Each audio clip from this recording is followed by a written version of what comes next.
My name is Paul Matherin, and I've known Clay for about a year, specifically since February 2016. My role with the company is that of a business coach, and getting to work closely with Clay, it's a great learning experience at all times because he's like an interactive book, just an infinite source of knowledge. Working with Clay has inspired me to do many things, business-wise and in my personal life.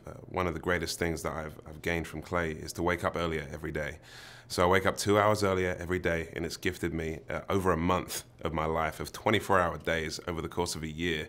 And in that time, I've managed to be very productive in reading books and getting action items done for clients and just generally improving my quality of life. If you don't know Clay, I would describe him to you in very few words. He loves life, he loves energy, he loves passion, he loves positivity, and he loves winning. Most importantly, Clay knows what he wants.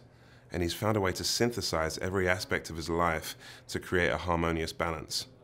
So if you contribute toward that balance, then you'll have a good relationship with Clay. And if you take from that balance or disrupt that balance, then he won't last long in Clay's life.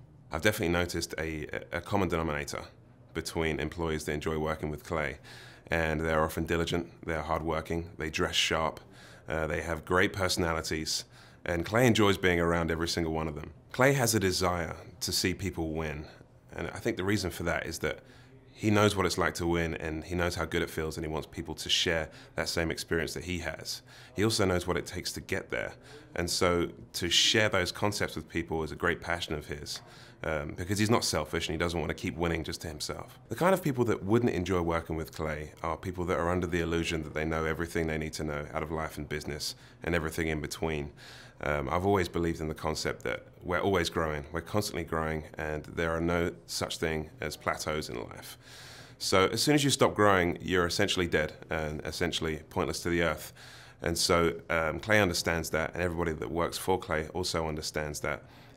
So the kind of people that don't enjoy working with Clay are people that don't want to grow, don't want to learn, and are most definitely not coachable.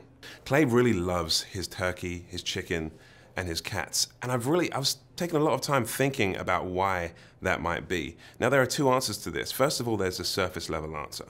Okay, Clay just loves animals. I mean, who doesn't love animals? But then there's a deeper answer to this. When you look at animals, animals do what they want. Take cats, for example. Have you ever tried to tell a cat to sit? Good luck with that. Well, it's the same thing with Clay. Clay does what he wants. Clay doesn't wear a suit.